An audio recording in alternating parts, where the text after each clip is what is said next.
Shalom, shalom. Je vous dis bonjour dans le nom précieux de notre Seigneur Jésus-Christ de Nazareth. Je vous dis merci d'être au rendez-vous habituel et de tous les lundis. Aujourd'hui, nous sommes encore là pour partager ensemble quelque chose de merveilleux. Et je vous dis merci. Je dis merci à ceux qui sont connectés. Merci à ceux qui vont nous prendre au cours de cet enseignement. Merci aussi à ceux qui vont écouter par la suite et qui vont aimer et vont partager. Que le Seigneur vous bénisse. Sans plus tarder, le thème que nous allons aborder aujourd'hui, c'est ta manière de communiquer peut changer beaucoup de choses dans ta vie. Ta manière de communiquer peut changer beaucoup de choses dans ta vie. Et c'est un thème qui est très important. Dieu m'a mis à cœur de partager ce thème avec vous. Parce qu'il arrive parfois, surtout dans cette ère que nous sommes, dans ce monde que nous vivons, au fur et à mesure que les années passent et nous allons vers la fin des temps, le respect, la communication a pris vraiment un coup. Et tu vois aujourd'hui certaines personnes communiquer avec des personnes qui sont âgées, des personnes qui sont plus supérieures que eux, mais la manière dont ils communiquent avec ces personnes-là, on voit qu'il y a un problème dans la communication. C'est la communication, la manière de parler, on n'a pas besoin de faire de longues études pour apprendre à parler, parce que c'est quelque chose d'inné. Ça va avec l'éducation, ça va avec la culture, ça va aussi avec certains paramètres. Aujourd'hui, tu rencontres une personne, les 5 premières minutes, ce que les gens oublient dans la communication, sont très importantes, sont très importantes.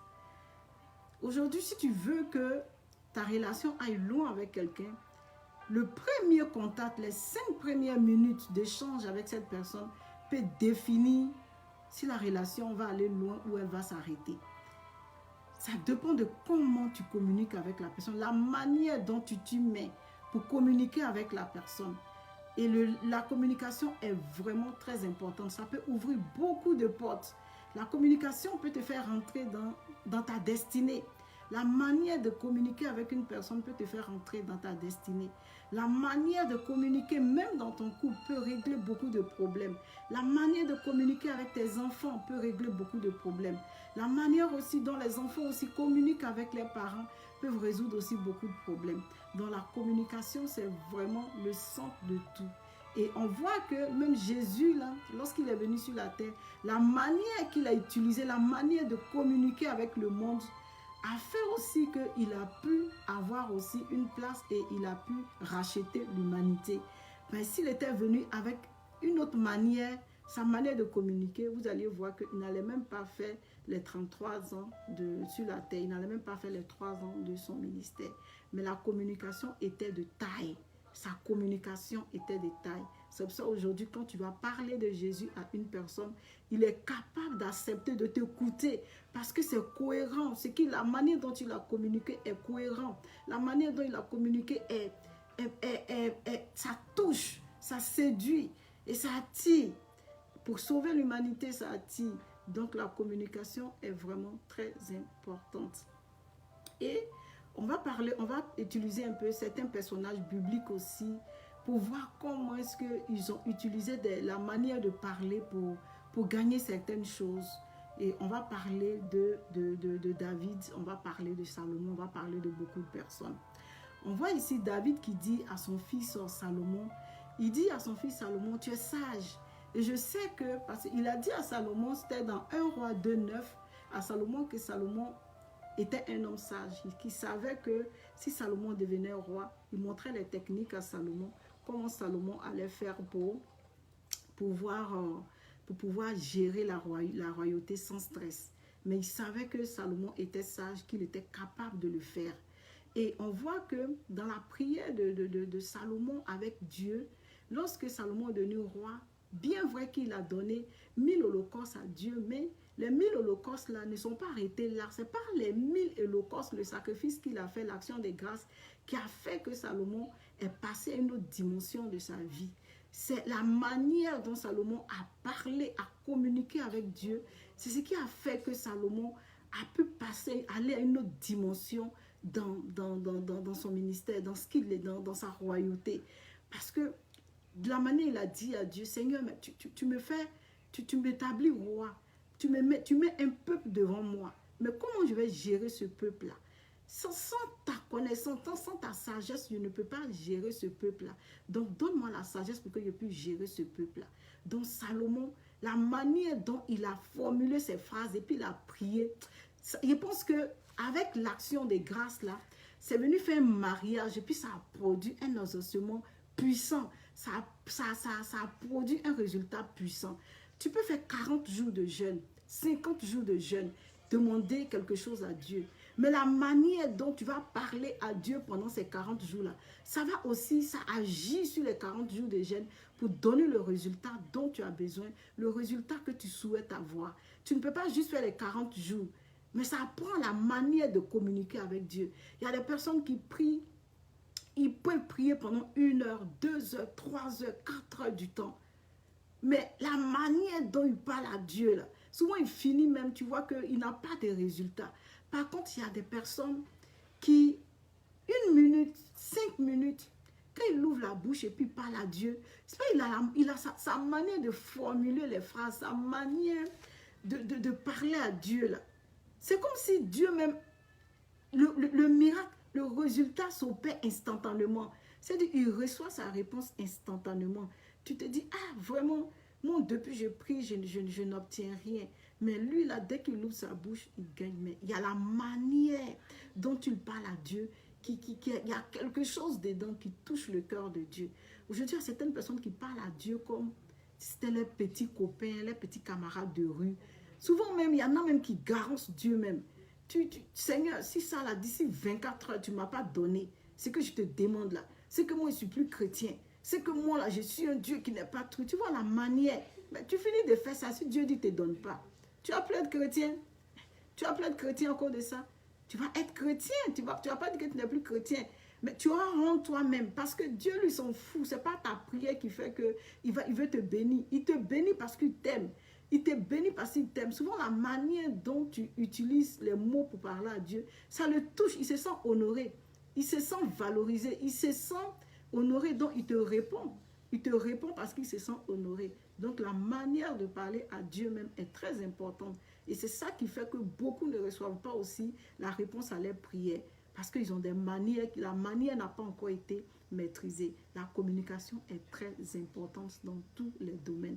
Que ce soit avec ton patron, même si tu veux obtenir quelque chose, la manière dont tu parles à ton patron pour obtenir cette chose-là, c'est cette manière-là qui va faire que tu vas obtenir la chose. C'est pas vraiment quand tu vas aller lui dire, lui parler peut-être de manière irrespectueuse que tu vas avoir la chose. La manière, le patron peut refuser de donner quelque chose à quelqu'un, mais toi, quand tu viens, il peut te donner. Mais ça dépend comment tu as parlé, comment tu as demandé cette chose. C'est ça qui a touché son cœur et puis il a pu te donner cette chose. On le voit aussi avec Nathan lorsqu'il est allé voir David.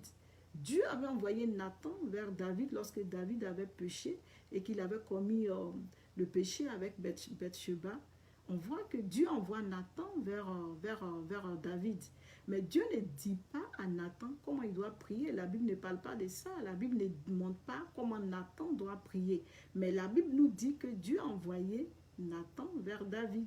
Mais comment Nathan va utiliser la prière? Comment Nathan va parler à David? Comment est-ce qu'il va s'exprimer? Comment est-ce qu'il va lui parler pour toucher le cœur de David? Nathan pouvait venir tout de suite et puis accuser David et puis dire, tu as beaucoup de femmes, mais tu allais coucher avec la femme de Uri, tu l'as tué, tout ça, Dieu en colère contre toi, il va le faire. Si c'est de nos jours aujourd'hui, les prophètes d'aujourd'hui, là, de nos jours, il va se mettre sur les réseaux sociaux, il va dire, taguez-moi tel président de la République, ou bien identifiez tel président, identifiez tel ministre. Et vous qui me suivez là, identifiez tel ministre, identifiez-moi tel président. J'ai un message pour lui. Il va venir sur les réseaux sociaux et puis il va commencer à donner le message là à ce président. Mais je vais poser une question à quelqu'un.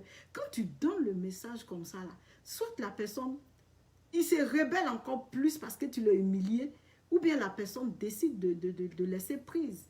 Parce que la manière dont tu donnes un message, quand la personne n'est pas fort d'esprit, ça peut l'humilier parce que ça vient le confronter à tout le monde. Donc, soit il va se dire, si je me laisse rabaisser, c'est que les gens ont gagné sur moi. Mais si je continue dans ma force, alors je suis encore plus fort. Donc, cette personne-là, qu'est-ce qu'il va faire? La manière dont tu lui donnes le message, là, ça va faire que soit il change ou bien il ne change pas. La manière est très importante. On ne dit pas que Dieu n'a pas envoyé quelqu'un ou Dieu n'a pas mandaté quelqu'un de lui donner une prophétie, peut-être à un tel président, un tel ministre ou bien un tel homme d'une nation. Mais la manière que tu t'en vas, tu prends pour aller donner le message, est-ce que Dieu t'a dit d'utiliser cette manière-là?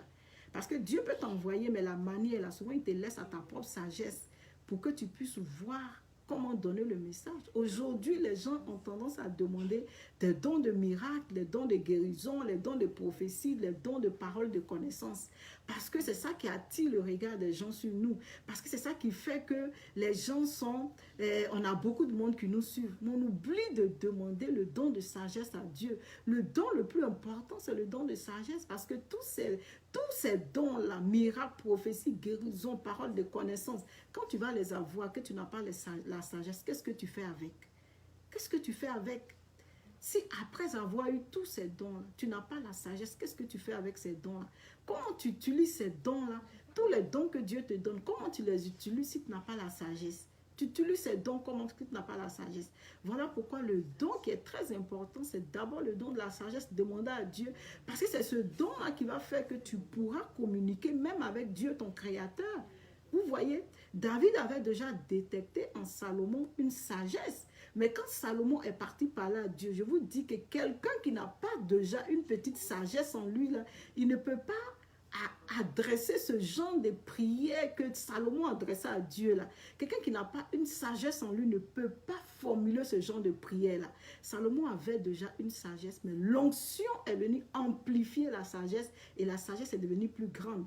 C'est-à-dire qu'il avait déjà une sagesse en lui, mais l'onction de Dieu, la plénitude de Dieu est venue activer, est venue mettre un cachet sur cette sagesse pour qu'elle lui donne une renommée. Parce que quand Dieu met son cachet dans ce que tu as déjà comme don, comme talent, alors ça te donne une renommée, puis ça te donne une position.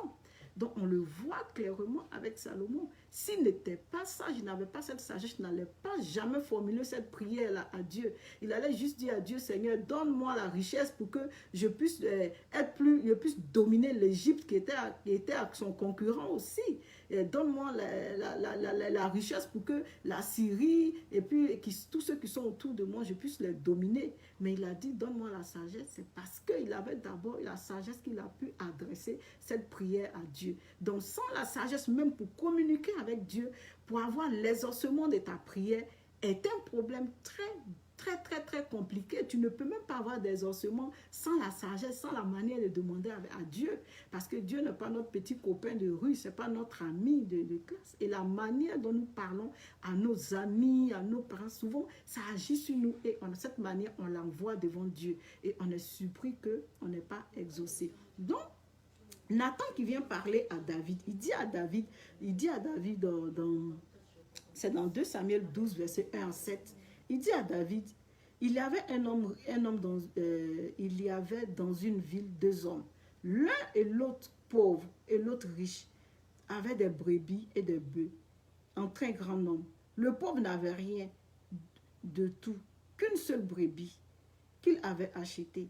Il la nourrissait et elle grandissait chez lui avec ses enfants. Elle mangeait son pain, buvait sa coupe, dormait sur son sein et il la regardait comme sa fille.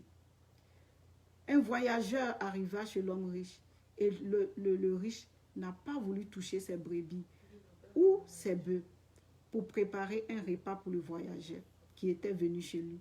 Il a pris la brebis du pauvre, il l'a apprêté pour l'homme qui est venu chez lui. La colère de David s'enflamma violemment contre cet homme et il dit à Nathan, l'Éternel est vivant, l'homme qui a fait cela mérite la mort. Et il rendra 4 brebis pour avoir commis cette action et pour avoir été sans pitié.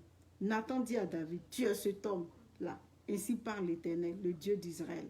Donc vous voyez, comment Nathan est venu parler à David? Si Nathan était venu parler à David d'une manière aussi, tu as fait tel péché, Dieu va te punir. Tu avais la capacité d'avoir plein de femmes, mais tu ne l'as pas pris, tu allais prendre. Mais David allait même peut-être tuer Nathan. Parce que Nathan était venu, allait lui parler de manière irrespectueuse. David, soit il allait se rebeller contre Nathan parce que son secret était mis à nu. Et puis il allait se dire, ah, Nathan va publier ça partout. Qu'est-ce que je fais? Soit je le tue, ou bien soit j'accepte ce qu'il m'a dit. Mais la manière dont Nathan a parlé à David, regarde où ça a mené David. Ça a mené David jusqu'à écrire le psaume 51. Donc aujourd'hui, chacun de nous bénéficie. Aujourd'hui, quand quelqu'un commet un péché, là, tout de suite, il va avec qui? Il va vers le psaume 51. Seigneur, rends-moi blanche comme la neige. Rends-moi pure comme l'hysope. Rends-moi ceci. On se sert de ce psaume-là pour confesser nos péchés aujourd'hui à Dieu. Donc, pour vous dire que la manière dont Nathan a parlé à David, regarde le résultat que ça a produit. Jusqu'aujourd'hui, on utilise ce psaume-là pour se confesser. Ça a produit un effet positif, ça a produit quelque chose de puissant. Donc, la manière dont tu parles à quelqu'un peut produire quelque chose de puissant dans la vie de cette personne, peut changer la vie de cette personne-là. Et c'est ça que Dieu demande. Dieu peut te donner beaucoup de dons, mais si tu n'as pas la manière de le transmettre, si tu n'as pas la manière de communiquer, Dieu peut te donner beaucoup d'amis, plein de personnes autour de toi, mais si tu n'as pas la manière de communiquer avec ces personnes, tu peux perdre tous tes amis en une fraction de seconde. Tu peux perdre toutes tes relations, même ceux que Dieu a emmenés pour t'aider à rentrer dans ta destinée, tu peux les perdre. Tu peux perdre toutes ces personnes-là, tu peux les perdre. Donc, c'est vraiment, vraiment important, la communication. On va regarder aussi encore avec Jésus, comme je l'ai dit, dans l'humanité. La manière dont Jésus même est venu. Il est mort son sacrifice à la croix. Quand tu t'en vas parler de ce sacrifice à quelqu'un, c'est-à-dire la personne, son cœur est touché. Mais la manière était tellement formidable, tellement merveilleuse. La manière dont Dieu a racheté l'humanité a été tellement... Il a envoyé son fils unique, son seul fils, afin que quiconque croit en ce fils soit sauvé. Mais quand on te dit que quelqu'un donnait juste son seul fils pour sauver l'humanité, il s'est privé de son fils pour sauver l'humanité, même si tu as un cœur dur, insensible, tu as envie de suivre cette personne-là, tu te dis s'il a été capable de donner son seul fils pour me sauver, alors c'est que moi, il va me sauver aussi. Donc tu es capable, tu as envie même d'aller même accepter Jésus parce que la manière dont il a sauvé l'humanité est touchante. La manière dont il a sauvé l'humanité est touchante. Donc même Dieu même a utilisé une manière aussi fabuleuse, aussi merveilleuse pour sauver l'humanité. Mais aujourd'hui, nous, on n'a même pas de manière et c'est un défaut, un très grand défaut, que ce soit pour les chrétiens, que ce soit pour les non-chrétiens. C'est un défaut qu'on doit travailler. Notre communication, notre manière de parler peut nous faire rater beaucoup d'opportunités sur la terre. Beaucoup d'opportunités. Il y a des personnes même là, ils t'écrivent sur Facebook, tu penses qu'ils ont piraté ton compte. C'est-à-dire tes amis, hein, de la manière dont ils te parlent même là, tu te dis, est-ce qu'ils n'ont pas piraté mon compte? Tu as envie même de l'appeler même pour savoir est-ce que c'est lui vraiment qui t'a parlé. Tellement que les cas de langage, la manière même de demander même, ça dépasse ton entendement. Tu penses que tu as eu un compte, tu penses qu'ils ont piraté ton compte. Oh, ils n'ont pas piraté ton compte, hein, mais c'est son éducation même qui fait qu'il est comme ça. Donc tout ça là, c'est des choses qu'on doit revoir dans notre vie si on veut aller loin avec le Seigneur. On va voir aussi la manière de Bathsheba quand elle est allée voir David. Quand Jonadab, le fils de David, s'est nommé lui-même roi et qu'il a organisé une fête, il a invité tout le monde était présent, il les a invités à la fête, il n'a pas invité Salomon, il n'a pas invité Nathan, il n'a pas invité tout cela. Mais quand Nathan est parti voir Bathsheba, il a dit à Bathsheba, va parler à David. Regarde la manière dont Bathsheba allait parler à David. C'est son époux, c'est son mari, ils vivent une intimité. C'est-à-dire qu'ils ne sont même pas en amitié, ils vivent une intimité. L'intimité même encore plus profonde même. Mais regarde comment elle est allée lui parler. Elle pouvait venir pour lui dire, mais toi David, tu ne vois pas la fête qu'ils sont en train d'organiser, ton fils Adonijah est en train d'organiser là-bas. Tu m'avais dit que c'était mon fils David et Salomon qui allait être roi. Mais tu ne vois pas la fête qu'ils sont en train d'organiser. Elle n'a pas dit ça. Elle pouvait lui dire ça, mais elle n'a pas dit ça. Regarde comment elle a parlé à David pour toucher le cœur de David. Bien vrai que la promesse de la royauté de Salomon, là, ça ne venait même pas d'un être humain. Ça venait de Dieu lui-même. C'est Dieu même qui a dit à David que Salomon va être roi. Et Salomon a dit maintenant à sa femme, Bathsheba, que c'est ton fils Salomon qui sera roi. Mais regarde la manière. C'est vrai qu'il y avait la promesse de Dieu sur lui. Dieu lui avait promis. Peut-être que Dieu t'a promis que tu seras un grand serviteur de Dieu. Peut-être Dieu t'a promis que tu seras une grande personne d'affaires. Peut-être Dieu t'a promis qu'il va te faire voyager. Peut-être Dieu t'a promis qu'il va ouvrir de grandes portes pour toi. Tout ça là, c'est sur ta vie, avant que tu ne naisses, comme Salomon, avant que Salomon ne naisse là. Il était même dans le sein de sa mère lorsque la prophétie de royauté était sur lui. Mais regarde quand son frère Adonijah est venu à fabriquer une fête de royauté. Regarde, Salomon pouvait courir pour aller vers David pour dire, mais papa, regarde mon frère en train de faire, est-ce que c'est lui qui a succédé? Salomon n'est même pas parti. Mais regarde comment Bathsheba a le parlé à David. On va parcourir ça ensemble, on va lire ça parce que c'est vraiment important. Et c'est dans un roi, donc c'est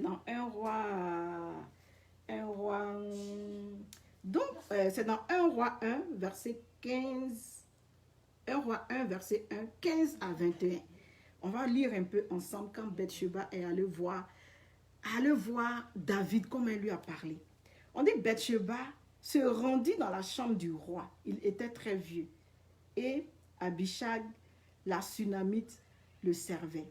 Bathsheba s'inclina et se prosterna devant le roi. Et le roi dit, qu'as-tu? Elle lui répondit, mon Seigneur, tu as juré à ta servante par l'Éternel ton Dieu en disant, Salomon ton fils régnera après moi. Et il assiégera mon trône. Et maintenant, voici Adonijah règne. Et tu ne le sais pas. Il a tué des bœufs, des veaux gras, des brebis en quantité. Et il a invité tous les fils des rois, les sacrificateurs, Abiathar, Joab, chef de l'armée. Mais il n'a point invité Salomon, ton serviteur. Ô roi, mon Seigneur, tout Israël a les yeux sur toi. Pour que tu lui fasses connaître qui siégera sur le trône du roi, mon Seigneur après lui.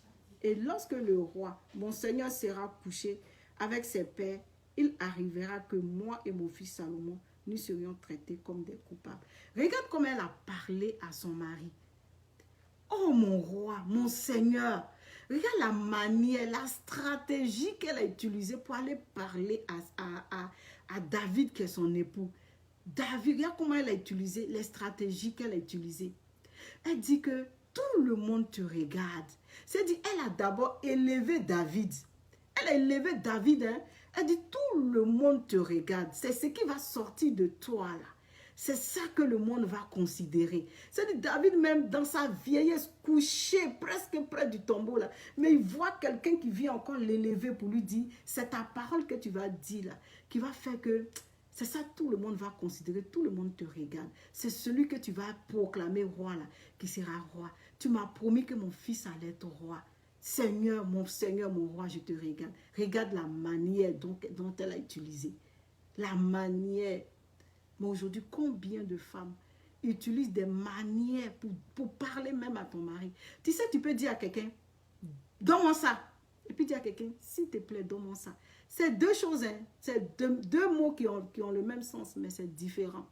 C'est la manière dont tu as demandé la deuxième fois. Il dit, même si la personne est fatiguée, il a envie de se lever pour te donner la chose. Mais donne-moi ça. Toi-même, tu n'as pas de pieds pour aller prendre. C'est-à-dire, la manière est tellement importante. La manière peut guérir. La manière peut changer les situations.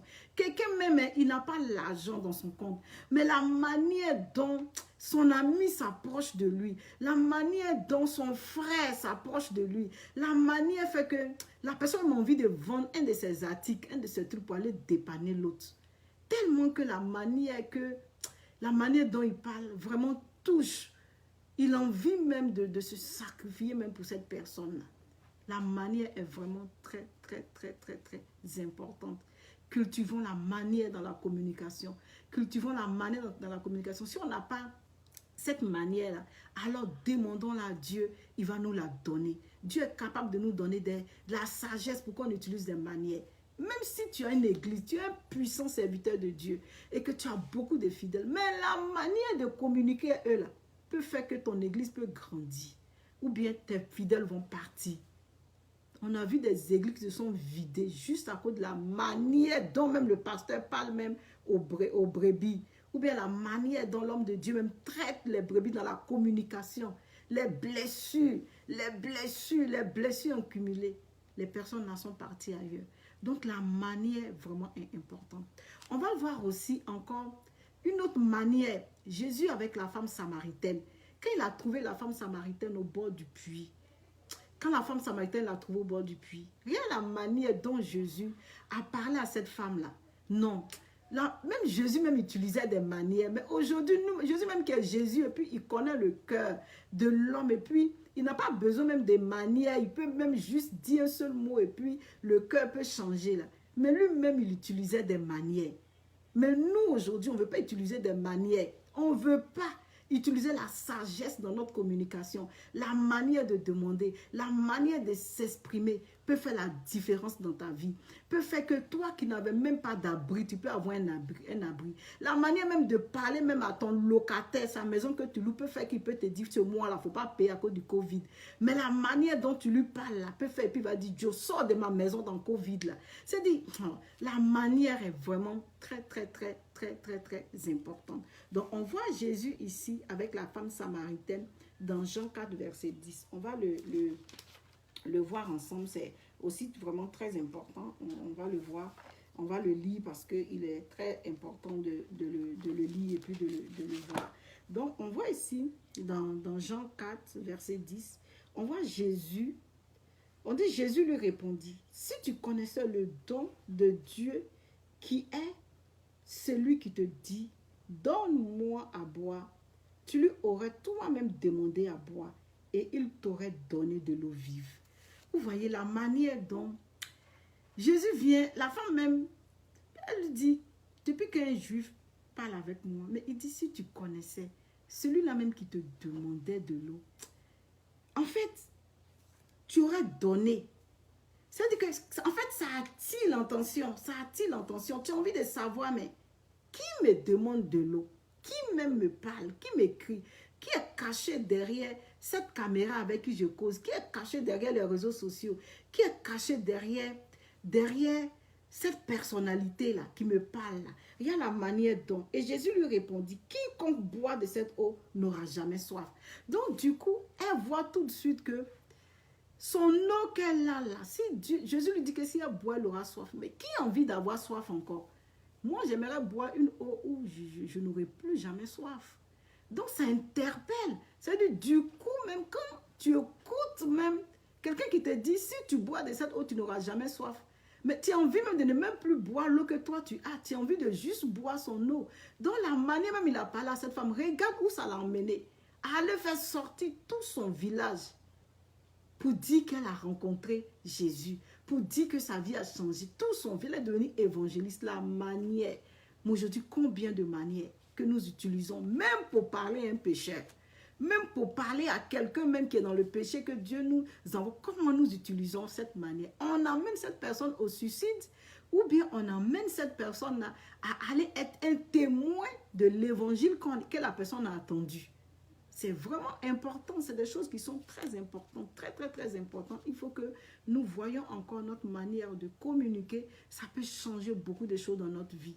Que ce soit dans l'amitié, que ce soit relationnel, que ce soit dans le mariage, que ce soit avec ton pasteur, même tes fidèles. Il faut voir ta manière de parler. Ça peut changer les choses, ça peut changer la situation de ta vie. Juste la manière de communiquer.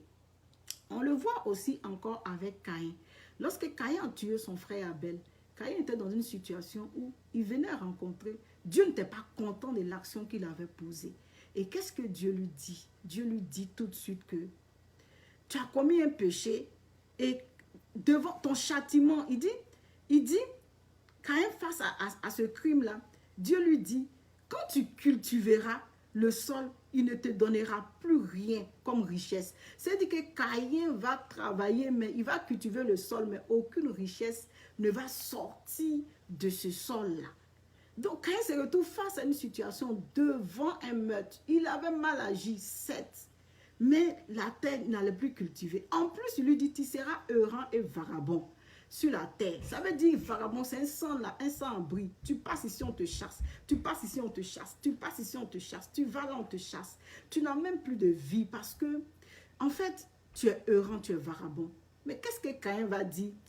Vous voyez, la manière, même quand tu pêches là, la manière même de parler à Dieu, même à Dieu, envie même de te, il a envie de te prendre, il a envie de te prendre, même de te laver, de te positionner même plus que quelqu'un qui n'a même pas péché. Il y a la manière même, il a parlé à Dieu. Et regarde comment Dieu lui a répondu. Caïn dit à l'Éternel, mon châtiment est trop grand pour être supporté. Tu me chasses et je serai caché loin de ta face. N'importe qui peut me tuer. Donc, Caïn qui vient de savoir que le mal pour lequel Dieu le condamne, c'était le meurtre de son frère. Donc, il sait que Dieu n'aime pas le meurtre. Il sait que Dieu n'aime pas la mort. Dieu n'aime pas les meurtriers. Mais il n'aime pas le meurtre que le péché. Mais le meurtrier même en personne, la personne du meurtrier, Dieu l'aime. Mais c'est l'action qu'il a posée que Dieu n'aime pas. Donc, qu'est-ce que Caïn va dire à Dieu? Il dit, mais tu me chasses devant ta face. En fait, il dit à Dieu que si je suis loin de ta face là, mais c'est fini pour moi. C'est vrai, j'ai péché. Mais si je suis loin de ta face, je ne suis plus couvert. Un homme qui pêche, qui s'en va loin de la face de Dieu, il n'est pas couvert. Adam et Ève, là, lorsqu'ils avaient péché, ils étaient à l'Éden. Ils étaient encore dans la présence de Dieu à l'Éden. Voilà pourquoi Dieu a tué l'agneau et Dieu les a revêtis pour qu'ils puissent sortir parce qu'ils étaient encore dans la présence de Dieu. Ils étaient encore dans l'Éden où Dieu venait les voir chaque soir. La présence de Dieu était encore là. C'est quand ils sont sortis de l'Éden qu'ils sont partis, qu'ils ont commencé à cultiver la terre, à la sueur de leur front, travailler dur. L'accouchement est devenu plus douloureux. Mais tant qu'ils étaient dans l'Éden, là, dans la présence de Dieu, Dieu les avait couverts, malgré qu'ils avaient péché, Dieu les a couverts là avant de les faire sortir. Donc, on voit ici que Caïn qui se retrouve loin de la face de Dieu, il sait qu'il ne sera pas couvert. Il sait que l'action qu'il a posée là, s'il s'en va, Dieu ne va plus le couvrir parce qu'il est loin de Dieu. Loin de la présence de Dieu, on n'a aucune couverture. On le voit avec la femme adultère. Lorsqu'elle a commis l'adultère, la chance pour elle, c'est que elle était là où Jésus était, dans la présence de Dieu. Donc, du coup, ceux qui sont venus la condamner pour la tuer, lorsqu'ils ont vu qu'elle était dans la présence de Dieu, cette présence de Dieu-là a couvert la femme samaritaine. Ça l'a couvert, c'est pour ça qu'elle n'a pas été tuée par ceux qui étaient venus la lapider. Mais si cette même action s'était présentée quelque part loin de la face de Dieu, cette femme-là serait tuée. Elle serait tuée. Parce qu'elle était loin de la face de Dieu. Quand tu commets un péché, l'erreur que nous commettons, c'est de fuir la face de Dieu. On n'a même plus envie même de toucher la Bible parce qu'on se sent tellement coupable. La culpabilité nous fatigue au point où on ne veut même plus aller à l'église. Même quand on voit le pasteur, on se cache. Quand on voit même un serviteur de Dieu, on se cache, on se blâme. On est loin de la face de Dieu. C'est là-bas que le diable nous gagne pour nous tuer. Parce qu'on est loin de la face de Dieu. Donc là-bas, le diable peut nous avoir et peut nous tuer. Donc Caïn, sachant que loin de la face de Dieu, il allait tuer, et qui sachant encore que Dieu n'aime pas le meurtre et qui sait que Dieu sait que si on le tue, c'est pourquoi Dieu est en train de le punir présentement. Si quelqu'un le tue, Dieu ne va pas aimer. Alors, il regarde comment il parle à Dieu. Il dit, mais ici, loin de ta face, ils vont me tuer. Qu'est-ce que Dieu dit à Caïn? Il lui dit, celui qui te tuera, je le vengerai 7 fois. Et il met un sceau sur Caïn. Vous voyez, même dans le péché, la manière dont il a parlé à Dieu a fait que Dieu lui a donné un sceau pour ne pas que quelqu'un le tue. Dieu lui a donné une protection, une couverture pour ne pas que quelqu'un le tue. Parce que ça a touché la sensibilité de Dieu et ça a touché le cœur de Dieu aussi parce que Dieu ne voulait pas qu'il meure, mais Dieu voulait aussi qu'il se répande. Dieu veut il ne veut pas la mort du pécheur, mais il veut la repentance du pécheur. Vous comprenez? Donc la manière a touché le cœur de Dieu. Donc pour dire que la manière est vraiment très, très, très importante. La manière de parler à Dieu. Même Dieu, quand tu veux l'adorer, tu veux lui demander quelque chose. Tu ne vas pas vers Dieu, tu commences à prier. Seigneur Jésus, donne-moi ça, donne-moi ça, donne-moi ça, donne-moi ça, donne-moi ça. C'est pas comme ça, tu vas prier Dieu pour qu'il puisse t'exaucer. Dieu, tu vas d'abord l'honorer, tu vas d'abord l'élever, tu vas d'abord l'adorer. Et maintenant, si tu veux demander quelque chose à Dieu, tu vas donner. Mais ça fonctionne aussi avec les humains. Tu veux demander quelque chose à quelqu'un, prends pas un an où tu n'as jamais appelé la personne, mais chaque fois que tu as besoin, c'est là, allô, bonjour, je veux ça. Chaque fois que tu as besoin, c'est là, tu connais le numéro de la personne, ça ne fonctionne pas. Une vie de relation, là, où la personne peut se priver pour aller te donner, là, c'est ce qui se passe d'abord avant. La relation qui se passe avant, c'est ça. L'intérêt qui se passe avant, c'est ça qui fait que la personne peut aller jusqu'à là. Donc, c'est vraiment important. Tu ne te lèves pas comme ça, tu ne te demandes pas. La personne peut te donner comme elle peut ne pas te donner. Comprenez? Deux personnes peuvent demander à une personne le même jour et puis la même personne peut dire non au premier et puis dire oui au deuxième. Parce que le deuxième, la manière dont il a demandé là, c'est-à-dire que la manière dont il a formulé sa phrase là, ça l'a tellement touché que elle a dit, mais moi je préfère l'aider, tu vois, je préfère l'aider. Il y en a aussi, pour te demander quelque chose, te demander quelque chose, bah, ma fille ou bien ma soeur, il y a tel problème, il va mettre en révélation pour dire, Dieu lui a dit qu'il faut le bénir. Ça aussi, ce n'est pas la bonne manière parce que tu ne sais pas à qui tu as fait. La personne, il y a des personnes, elle va prendre, elle va aller prier, mais si elle retourne à Dieu et puis elle prie, et puis Dieu lui dit que, moi je ne l'ai pas envoyé pour te demander, mais tu es barré. Tu es barré. Mais si tu venais vers la personne gentiment et puis tu utilisais une manière et ça ne va pas, c'est un peu comme ça, c'est un peu ça, vraiment. Si tu gagnes quelque chose, si Dieu peut te mettre à cœur quelque chose, regardez la manière même. Ça fait que la personne même te dit, puis tu mets en révélation. Mais la personne, si Dieu lui parle aussi comme toi, elle ne va pas croire à ta révélation, elle ne va pas te donner. Donc, c'est vraiment important. Demander à Dieu de manière stratégique. Demander à Dieu de manière stratégique. On va terminer avec Proverbe 12, verset 18. Qu'est-ce que Proverbe 12, verset 18 dit? Est-ce que je vais noter? Voilà, c'est ça. Proverbe 12, verset 18 dit quoi? Il dit, tel qui parle légèrement blesse comme un glaive, mais la langue des sages apporte la guérison. Donc vous voyez, il y a des gens, les paroles là, on dirait il y a piquant dedans. On dirait il y a bleu. Je dis qu'il finit de te parler là. Non, en fait, tu rentres dans ta chambre même pour sortir encore, même tu te laves, tu ne deviens pas propre. Mais par contre, la Bible dit qu'il y a des personnes là, qui sont sages, leur manière de parler là, ça donne la guérison. Tu sais, quelqu'un peut avoir un problème, tu peux aller vers cette personne là. Mais la manière dont tu parles à la personne, tu n'as même pas besoin d'imposer la main à cette personne. La personne est guérie. Tu n'as même pas besoin d'imposer la main. La personne vit une situation dans son foyer, juste l'appeler puis tu lui parles. Il dit, tu n'as pas besoin de prophétiser ni de prier pour la personne. La personne est guérie. Il y a des manières. Mais il y a des personnes, quand tu les appelles ou bien ils règlent ton problème, en fait, tu es perturbé dans ta tête en même temps. Solution même, tu ne trouves pas. En fait, ils viennent même pour encore aggraver la situation de perturbation qui était dans ta tête, tellement ils n'ont pas la sagesse. Mais la Bible dit que une telle personne qui parle légèrement, c'est-à-dire légèrement, sans pudeur, sans respect, blesse. Mais celui qui a la langue sage guérit. Il guérit. Demandons à Dieu la langue sage. Demandons à Dieu la sagesse. Demandons à Dieu, ne demandons pas juste des dons de miracles, des dons qui vont en tirer la foule sur nous, mais demandons la sagesse dans nos communications. Car la sagesse dans la communication peut te faire maintenir une relation très longtemps, peut te faire des relations, de rencontrer des personnes qui peuvent t'aider à rentrer dans ta destinée, peut te faire rencontrer des personnes, même si les réseaux sociaux dont on parle et puis on dit on ne voit pas les gens. Il y a des gens qui ont eu la vie, les portes ouvertes sur les réseaux sociaux. Moi, j'ai un ami qui m'expliquait que si Internet, il a rencontré quelqu'un qu'il ne connaissait pas, mais la personne l'a aidé à faire ses papiers pour qu'il aille en France. Il ne connaissait même pas la personne. Mais la manière dont il parlait avec la personne, là, ça fait que la personne s'est dit, non, lui, là, c'est une bonne personne, il a l'aidé. Et la personne a pu l'aider pour qu'il ait visa pour voyager. Vous voyez, sur les réseaux sociaux, mais non, aujourd'hui, sur les réseaux sociaux, il te parle même, il ne sait même pas qui est derrière la caméra. Peut-être Dieu même l'a envoyé pour t'aider, mais regarde comment même il s'exprime, comment même il parle. Aucun respect, aucun respect, aucun respect. Comment est-ce que Dieu peut utiliser des gens pour vous aider? Les réseaux sociaux, là, le monde, là, tout ça, c'est Dieu qui gère.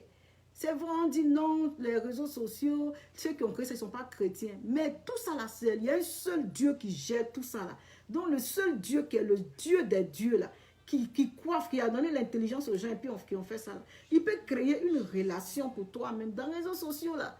Il peut créer quelque chose qui a changé ta destinée, qui a changé ta vie dans les réseaux sociaux là. Donc, il faut savoir aussi utiliser les réseaux sociaux aussi dans la communication. C'est vraiment important. C'est vraiment important. Que celui qui manque de sagesse demande à Dieu de lui donner la sagesse dans la communication. Que celui qui manque de manière de parler demande à Dieu de lui donner la manière de parler dans la communication. Que celui qui manque de connaissance demande à Dieu de lui donner la connaissance. Parce que c'est vraiment important. Que le Seigneur vous bénisse pour cette parole au nom de Jésus. Amen.